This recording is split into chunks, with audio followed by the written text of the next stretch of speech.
ಇದು ಬಿಸಿಲುಗಾಯಿ, ಇದನ್ನ ಇಲ್ಲೇ ಬಿಟ್ಬಿಡ್ತಾರೆ, ಇದನ್ನ ತಗೊಂಡೋಗಲ್ಲ. ಇದು ಒಂದ್ ಸಣ್ಣ ಹೂಜಿ ಅಂತ ಹೊಡೆದಿರ್ತದೆ. ಆ ಹೂಜಿ ಹೊಡೆದಾಗ ಇದ್ರ ಆಕೃತಿ ಚೆನ್ನಾಗಿರಕ್ಕಿಲ್ಲ, ಇದನ್ನ ಮಾರ್ಕೆಟ್ ತಗೊಂಡೋಗಿಲ್ಲ. ಇದ್ರೆ ಹೆಚ್ಚು ಮಾರ್ಕೆಟ್ ತಗೊಂಡೋಗೋದು ಇಂಥ ಕ್ವಾಲಿಟಿ ಇರುವಂತ ಹಣ್ಣುಗಳನ್ನೇ ತಗೊಂಡೋಗುವಂಥದ್ದು. ಇಲ್ಲಿ ನೀವ್ ಹೇಳೋ ತರ ಯಾರೋ ವಿಡಿಯೋ ಮಾಡಿರೋ ತರ ಯಾವುದೇ ಕಾರಣಕ್ಕೂ ಕೆಟ್ಟದನ್ನ ವಿಷ ಬೀಜ ಅಂತ ವಿಷನ ಹಾಕುವಂತ ಕೆಲಸ ರೈತರು ಮಾಡ್ತಾ ಇಲ್ಲ. ಈ ದೇಶಕ್ಕೆ ಅನ್ನ ಹದಿತಾ ಇರೋರು, ಎಲ್ಲ ಜೀವರಾಶಿಗಳಿಗೆ ಊಟವನ್ನ ಕೊಡ್ತಾ ಇರೋರು ರೈತರು ಅಂತ ನಾನು ಹೇಳಕ್ಕೆ ಬಹಳ ಸಂತೋಷದಿಂದ ಹೆಮ್ಮೆಯಿಂದ ಹೇಳ್ತೀನಿ. ಹಾಗೆ ಸ್ನೇಹಿತರೆ, ಇದನ್ನ ನೋಡಿ, ಈ ತರ ನಾವು ಕುಯ್ತೀವಿ ಅನ್ಕೊಳ್ಳಿ.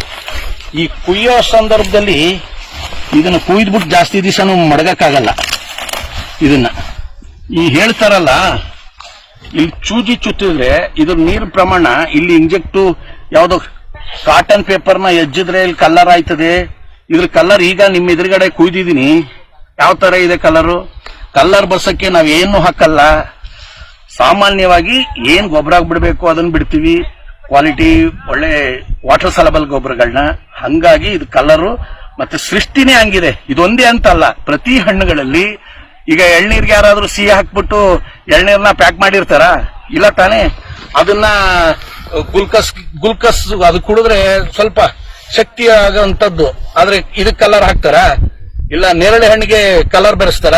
ಸೃಷ್ಟಿ ಬೇಕಾದ ತರ ಎಲ್ಲವನ್ನು ಕಲರ್ ಮಾಡಿ ಪ್ರಕೃತಿ ಕಳಿಸ್ಕೊಟ್ಟೈತೆ. ಅದನ್ನ ಸುಮ್ನೆ ಏನೇನೆಲ್ಲ ಸೋಷಿಯಲ್ ಮೀಡಿಯಾ ಐತೆ ಅನ್ಬಿಟ್ಟು ಸುಮ್ನೆ ದುರ್ಬಳಕೆ ಮಾಡ್ಕೊಂಡು ಬೆಳೆದಂತವ್ರಿಗೆ ಅನ್ಯಾಯ ಮಾಡುವಂತ ಕೆಲಸನ ಯಾವ ದೇವ್ರು ಕ್ಷಮಿಸೋದಿಲ್ಲ. ಅಂತವ್ರು ಈ ಜಗತ್ತಿನಲ್ಲಿ ಉದ್ಧಾರ ಆಗಲ್ಲ ಅಂತ ಹೇಳಕ್ ಬಯಸ್ತೀನಿ. ನಮಸ್ಕಾರ ಸ್ನೇಹಿತರೆ.